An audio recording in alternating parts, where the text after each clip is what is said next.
I was so out of my league. I came from the University of Fake It Till You Make It. Seriously, like no joke. Well, I almost said ditto. No.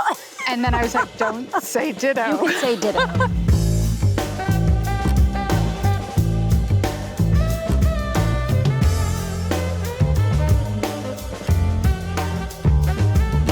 I'm so happy to be here with you I'm today. thrilled to be here. Absolutely thrilled. I mean, I feel so excited because, as we were saying before, I feel like we've met, but we've never really had like the calm or the quiet to really have a conversation.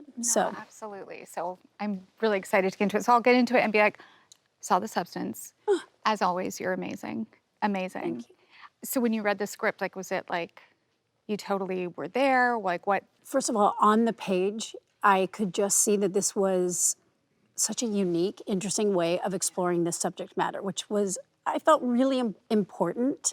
And the way in which she was wanting to tell it had such an out-of-the-box exploration, taking us with the whole idea of this body horror. Yeah. And I thought it was so relatable, but the thing that hooked me in the most was just that piece of the violence that we can have against ourselves, the way in which we can dissect, criticize, and also from just looking at it from an actor's perspective, doing something where there was very little dialogue, Yeah, where that was almost fascinating to none of me. my scenes, I wasn't having the opportunity to really play off of anyone else and having really no idea exactly how to approach that or what that would be.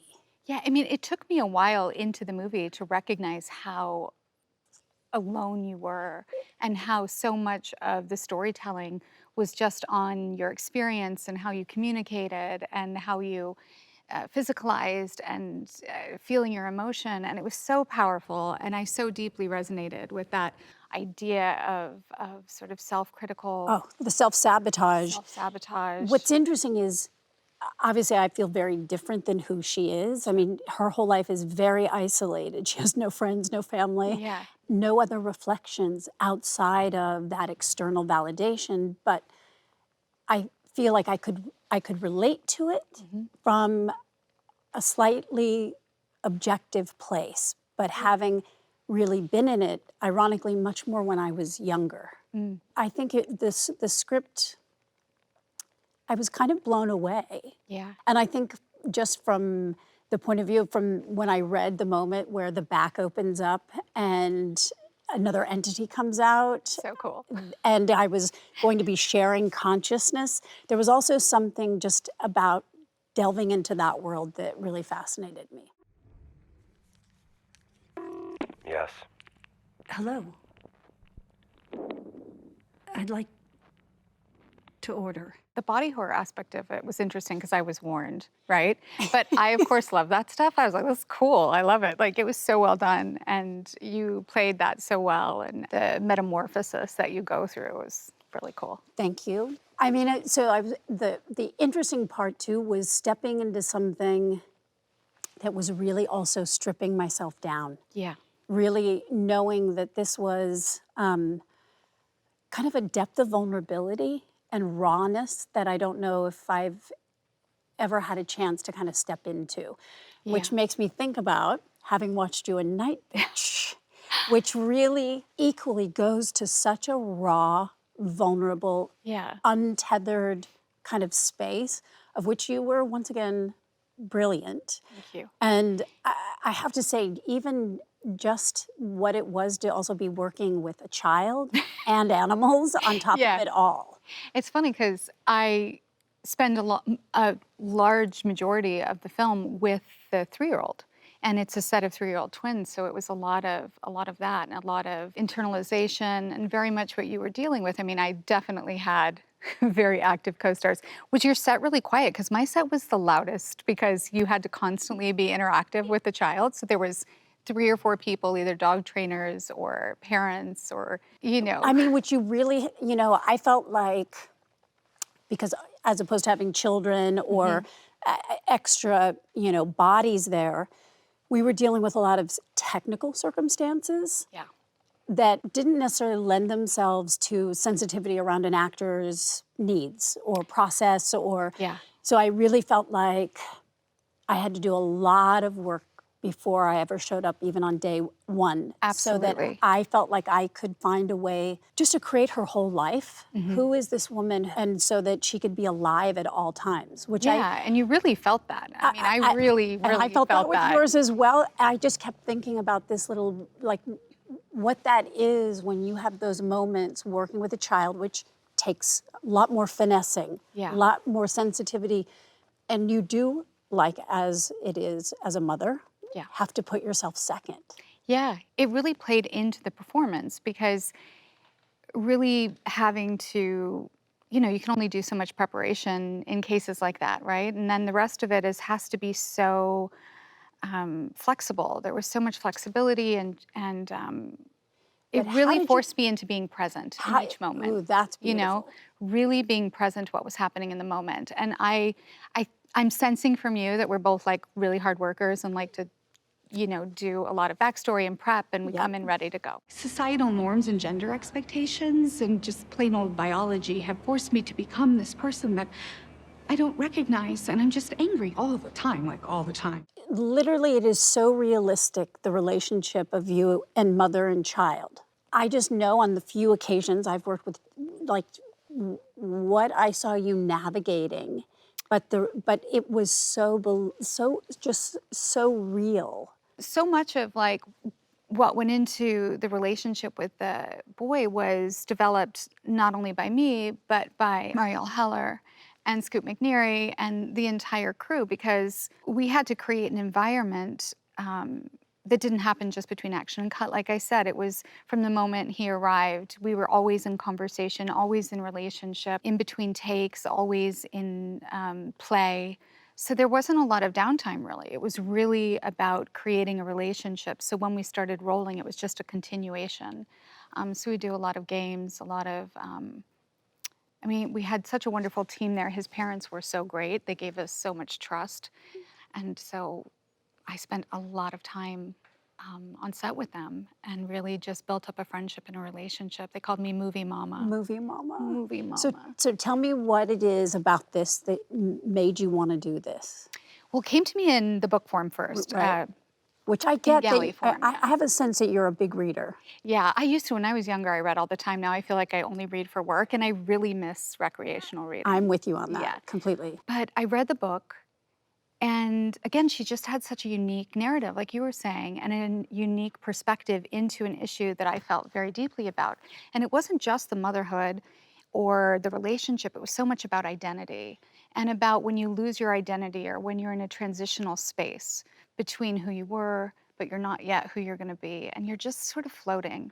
It can be just so devastating, and trying to grab onto anything that feels like you, and it's just that feeling of being lost was so Yeah, I mean, it so was deep very to me. relatable. Very Yeah. relatable in that sense of losing oneself, Yeah. as particularly when your priority shifts so completely away, Yeah. and where it's entirely with somebody else in number one position. And you're right about that question of who am I? Yeah. Not recognizing yourself, really. And that can be physically, that can be emotionally, Yes. and I loved that she was such a smart, competent woman as well, and she was someone with a really strong point of view. Because I sort of identified with this idea of being somebody who really thinks she can do it all and get it all done herself and doesn't need help. And she puts the outward appearance of having her shit together, really, pardon my language, and not communicating her needs, which I also really identified with. And then watching how relationships fall apart around her, or her sense of self, as it were. What's And interesting there's so much. And it's what's and- interesting in both of our situations, there's isolation. Yes. And that only once you step out and create a little bit more community of reflection, Absolutely. do you actually kind of open up to find that expansion, which I think is so true in life as well, Absolutely. as in our two respective characters. Exactly. But also she had a really unique narrative, and she gets to believe or which- actually turn into a dog and sort of like be in touch with like an ancestral By rage. the way, that is the question. Did she really become a dog? Did she really go out and... I believe that she believes. That is the question. But I love how both of our films also deal with surrealism and mysticism Yes. and sort of these elements of sort of rage, and yeah, there's a lot of similarities. Women in general are, there is a sense of it not being okay to be angry. Yeah. There's a limitation in a way. Not that anybody's saying we can't, but kind Yeah. of that it's been like in a way like the collective consciousness of like, Yeah. oh, that's not attractive or that's Yeah, not. I mean, I've had to, I don't know, you've raised daughters, and I've had to really work on being like, oh my gosh, you're such a good, no, don't say it. You're a good person, and I'm really proud of you. Instead of, you're a good good girl. girl. Because there was something about that that I recognized that I was paralyzed by for parts of my life. Yeah. Like, oh, be the good girl. Yeah. Yeah, and what does that mean? That is very And how do you interesting. betray yourself when you do that?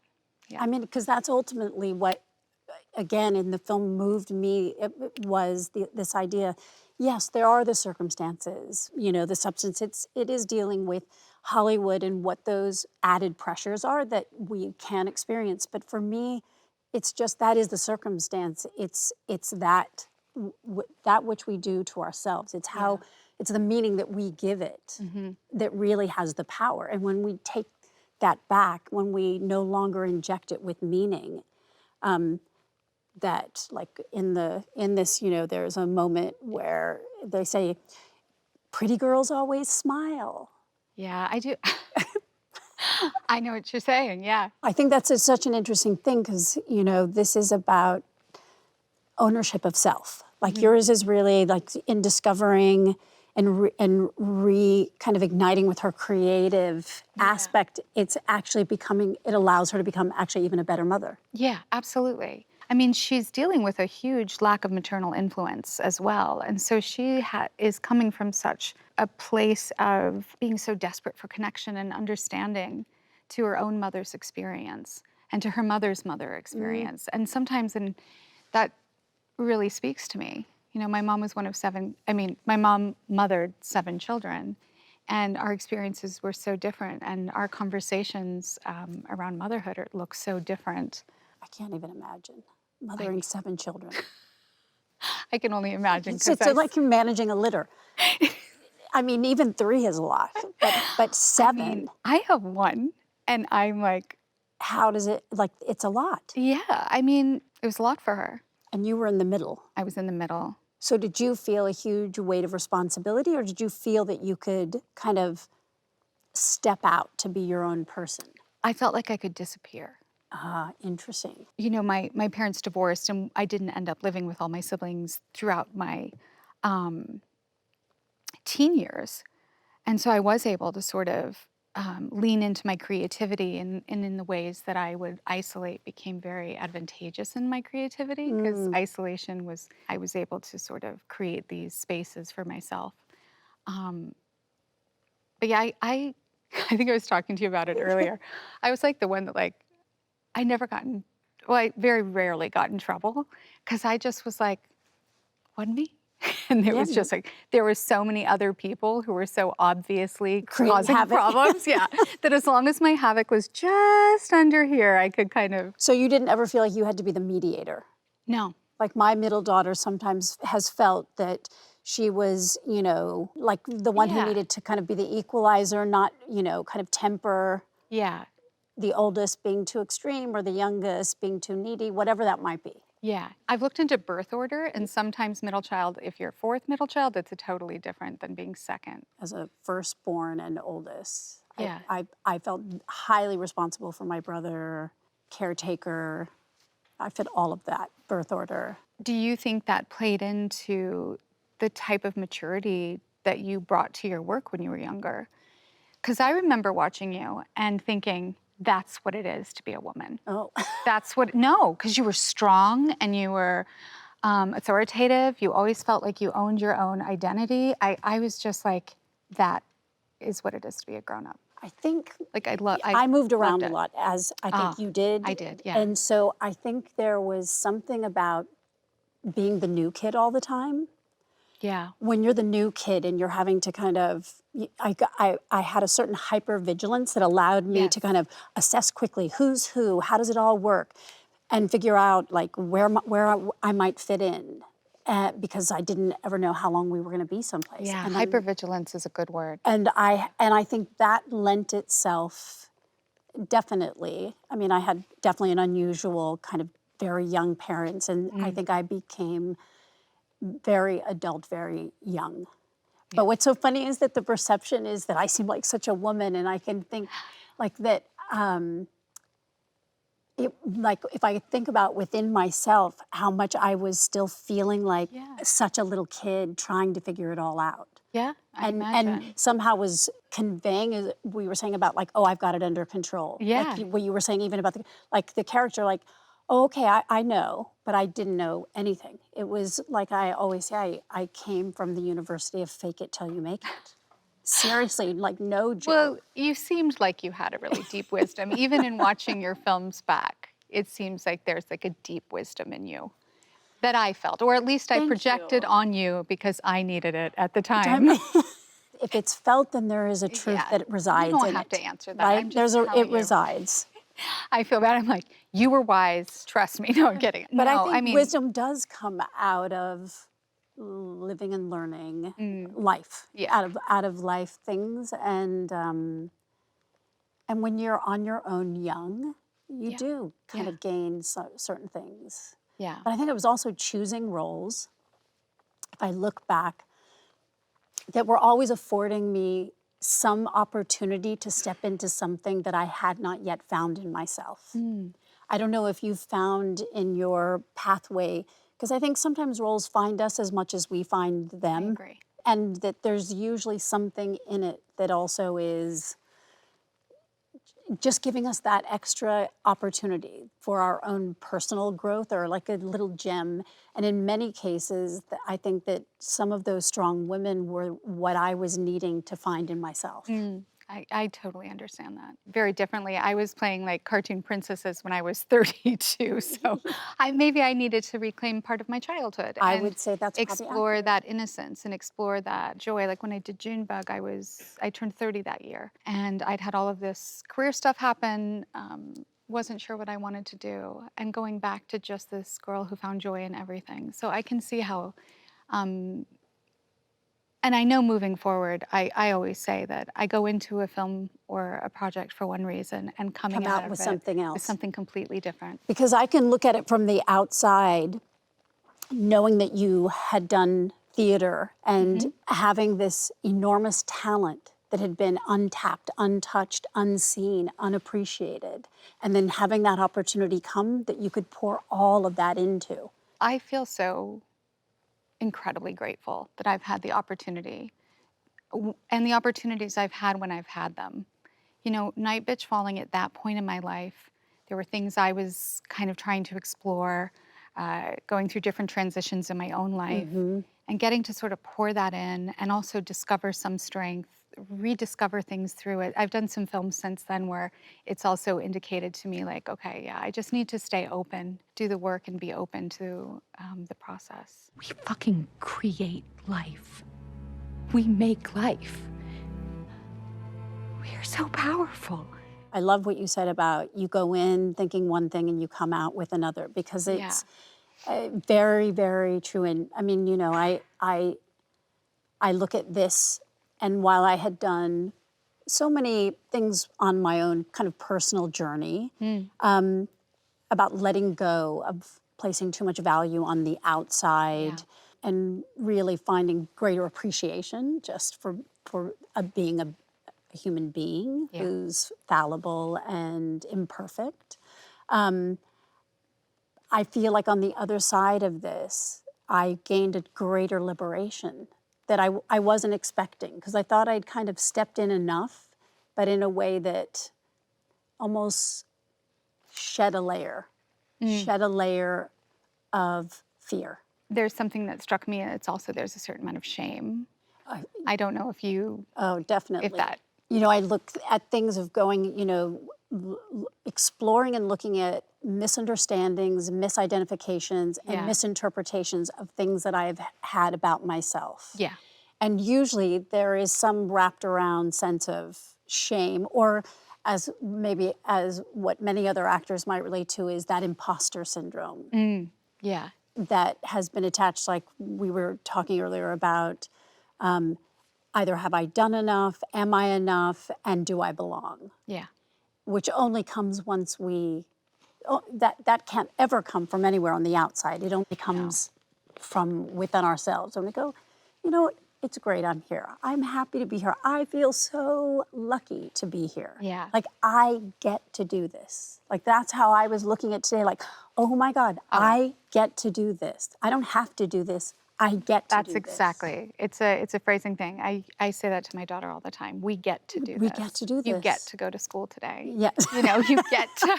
I mean, I love its use. I go real micro with this. Like, I like that. speaking of micro, like, okay, I'm gonna spin it around because I do want to know, because I've done prosthetic work, but I've never done anything to the extent of what you did. And the way that you were able to sort of physically embody those prosthetics so they became a part of you. It never felt like you were wearing them. How was that? I mean, what was that like? Boy, Was it's a definitely an easier read on paper yeah, right. than sitting there. You know what was interesting, as you've done prosthetics, so they're so fragile. It's not like you can really go and do a lot of trial runs to kind of find the body of it. And, you know, it was lengthy, anywhere from 6 to 9.5 hours in the chair. I can't even sit that long. I have so much admiration. I mean, I can get quite zen and still, but it's a lot to then have to go out. But what was interesting is feeling the longer I sat there, the more I could start to shift even how I was even holding and carrying my body. Yeah. But it was definitely extremely taxing, and Sure. I feel like I had to very quickly figure out what is the body, what is the language of this aspect of this person. Also because it was grounded in reality, but not.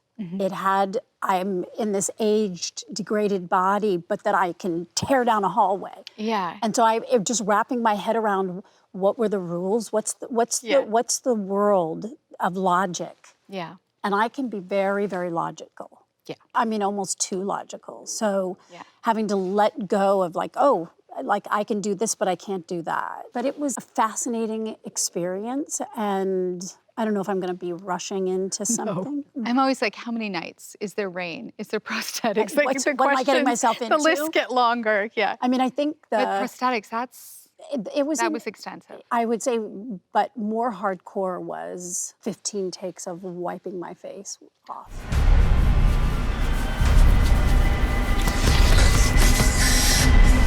When I was watching it with my husband, and like he was gasping at different parts of the body horror, and it didn't bother me. That bothered me. I was like, she's gonna hurt herself. Oh, my face was... I'm like, it was so violent. But so such an palpable. important piece, I felt like in that moment I felt like that was this moment that she almost could have stepped out of the self-imposed prison. Yeah. And it's also a moment that is the most anchored in, I think, our own humanness. Like, I don't know about you, but I've been in front of that mirror trying to make something a little better, only to make it worse, to not like what I'm wearing, to be changing my clothes, because I just don't feel good. Yeah, absolutely. Where no amount of trying to change on the outside is going to repair the wound that's on the inside. Yeah. I think that's why it was so intense and moving. And I felt like really important scene, kind of in a way that needed to anchor the whole thing. Yeah. Such a strange experience that I'm playing off my own reflection. That is, which you have also. Yeah, I do that. No, you have a couple that times where I'm pulling my hair and examining my face. And it's a strange experience. It is a strange experience, and you're really left to deal with the reality of what you're looking at. And you can be separate in some way as an actor and in your preparation and your process, but at the end of the day, you're staring at yourself. Staring at yourself. I've done it a couple times in film, and it's sometimes really devastating. And this, I love that Marielle Heller approached it with such a sense of humor, and it was something that we both agreed was funny because... I mean, the tuft in the back, I was dying. She's like, what's going on now? She's like, all right, okay. I think I'm going to go with it, you know? And it's that radical acceptance, you know? And I think that's something that's the beautiful. character starts to have for herself. And that was something that I had a great time practicing on that film, is this idea of radical acceptance. Which is So- what you were saying when we first sat down about moving into a place of being less self-conscious, Yeah. which is radical acceptance. It's kind of Yeah. just going, I am who I am. And, you know, Yeah. and that message I think we both share in both of these films, which is, you know, finding the love of self as we are Yeah. in whatever moment we're in. And makes me think, you know, I've obviously, because I have daughters also, Yeah. a lot of conversations around this idea. And I remember getting to a point with my middle daughter, Scout, and her saying, I want to quit focusing on all that I'm not when I could be celebrating all that I am. Oh my gosh, I love that. Which I have to say, I felt like, ooh, I've done a good job. Yeah, right? But it was so powerful, and to me, like, I think a message that we need to convey in a variety of ways, which I feel like is a big part of what your story is bringing Yeah. through its unusual story. I mean, Yeah. I of course, as a dog lover, also I am- love the dogs. Oh, it was so fun working with that many dogs. The problem is they're working, and as you know, when they're working, they have very strict guidelines about engagement. And all I wanted to do was roll around with the dogs, so it took a lot of restraint. Straight. I have not seen everything, but I've seen a lot of your work, and there is such incredible diversity. I literally almost said something to you, and then I realized what I almost said to you, and then I was really embarrassed. I almost said ditto, No, and then I was like, "Don't say ditto." you can say ditto. Sorry. No, but literally, I like the, you know, and I feel like there is always a really interesting, unexpected choice in the choices you make. Did you feel in any way that with Nightbitch that there was something that was risky with this? In the larger sense of a performance or sort of how it would be seen, no, I never felt that risk. I felt there was personal risk because I knew how deep I would have to go. I knew what I wanted to accomplish and what the authenticity I wanted to bring to Mother and that connectivity with her emotional well-being. I was like, that could be a personal risk. Sometimes I think I get so deep into things, I have a lot of personal risk. Like I have to really check myself, do a lot of coming back down at the end of the day. I think there were some times where I had to do these monologues. There was one monologue in particular, I call it the kale salad scene, where she's questioning her worth or even her sanity or her presence or if she even exists. And that one kind of got to me a little bit. And it was great to get to leave it behind and get to explore those concepts. But for me, it's more of a personal risk. I don't think about the outcome a lot of times going in. But I want to ask, as you were talking, I thought of as, what was your gem that you came away from Nightbitch? You were, kind of went in as one thing. What was the gem on the other side? Radical acceptance. Radical acceptance. A combination of that and being present in my work. It changed how I was sort of present in my work due to working with the young boy. Yeah, that's so... Yeah, but radical acceptance is what I started working on. Like I started a journey after that and just started really diving into what I was hanging on to, what needed to be my truth moving forward. I love that. I did not think that's what I was going to come out of it with.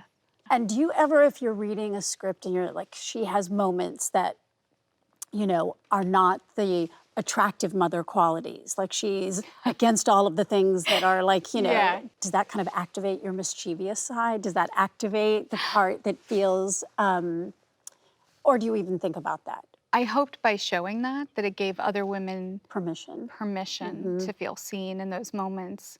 So I think we're so hard on ourselves, right? As mothers, as parents, we're so hard on ourselves. And I think not a single one of us does it perfectly. But one of the things that I was so happy is shown in the film is that there is also a deep love, even through the deep doubts and struggles and crises, there's a deep love of her children.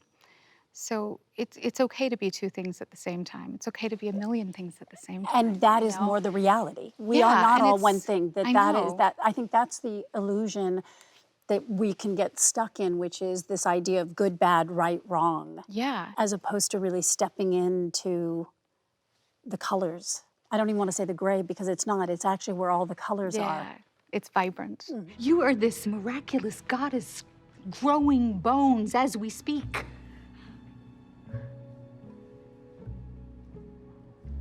I am pretty powerful. I have been very affected by your work throughout your career. And I'm always happy to hear you speak about the history of your career with such reverence, because it's so nice to know. I hope that you know what you've meant to people. I think sometimes from the outside in, you don't always know because we're all just kind of within ourselves, Yeah. and sometimes we don't stop to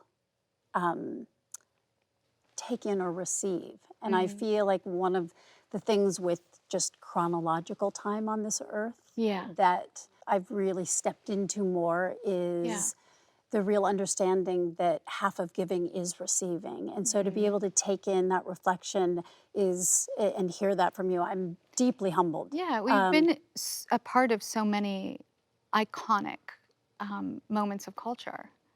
And it's like ingrained, it's just you've had such an impact in lots of different ways. And that's Well, really, you know what it goes. that's really cool. What I think about when you were talking about like being a disruptor is, but it's not out of a desire to be disruptive.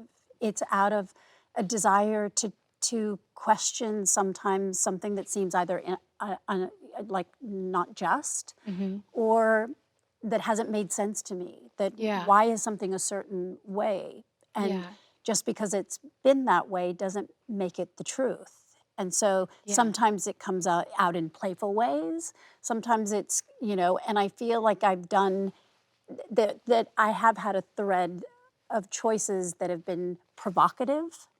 For me, it's never been for the sake of being provocative. It's really been in exploring, I think, never just a felt that. fascinating question. That usually it's something that's either challenging me or I hope will challenge the status quo. Like similarly, like for me with G.I. Jane, when I, read that story, I thought, wow, this is really interesting. Why wouldn't they want a woman to do this if she was really good at it? Yeah. And so that was an interesting exploration for me of what are the elements of againstness Yeah. with this. It's so inspiring to see the impact you've made by that being an organic and an authentic place inside of your spirit. I can't be in the result. I can only be in the experience. Yeah. Like for me, like even when people say, what do you want to do next? What's your big plan? Yeah. I'm like, I don't have one. Because if I just stay present and allow it to unfold, I'm much better at connecting with what do I want things to feel like Yeah. than That's a great way to put it. than I am with what it looks like. Yeah, absolutely. I know when I'm reading a script. I can tell when I'm reading a script if I'm going to do it. Or if it's going to be When you something I'm gonna- read, do you imagine yourself in it as you're reading it, or do you have the ability just to kind of take in the whole? I usually read a script before I think about whether to do it twice. One either I start with character and move to story, but usually I start with story and then move to character. And if on the second read I start thinking the lines or thinking why she's behaving, I'm like, oh, yeah, I got to go deeper into this. There's something here I need to explore. I mean, I know that often I look for things that push me out of my comfort zone. If there's something that it feels scary, not Yeah. fearful, but scary, Yeah. enough that I know, like, oh, I need to really go there. go Exactly. a little further. Yeah, absolutely. At different times. Sometimes I'm like, I just want to go and something will hit me and there's someone I really want to work with and I get excited about that process. But sometimes it's very much You have about worked like, with some amazing directors. I was looking over thinking, holy shit. I've been so fortunate. I have been just so fortunate. And each one of them teach me something different. We have one other crossover, which we've both done something of Aaron Sorkin's. Oh, yeah. Yours was with Mike Nichols. Yes. Mine was with Rob Reiner. Okay. What a treat having such lovely writing. So for Charlie Wilson's War, I got to sit in a room with Philip Seymour Hoffman, Tom Hanks, Mike Nichols, Aaron Sorkin, and Julia Roberts. Oh my God. I was so out of my league. And I loved it. I've never been uncomfortable being out of my league. I always think like, this is Exactly where you a want to be. master class. I get Yeah. to sit and learn from these highly intelligent, highly talented, gifted people. And it was wonderful. It was one of my favorite memories. Really? Because they would debate story or debate script. And I didn't go to college, I didn't study acting in a traditional environment. So I was like, this is fantastic. Like learning character and scene structure from these, you know, People. like, I mean, I think yeah. sometimes that is the best way. Isn't Just watching others. I mean, I'm always fascinated, like, how do you work? Like, what is your process? Not and Yeah. everybody we're different because our instrument is ourselves, which is also, you know, there is no one way. No, there isn't. But I mean, I can't imagine Yeah, I've what had a treat that must have been. It was a real treat. Now I feel like we have to go get dinner. Yes, let's I do feel like that. there's a lot more to talk about.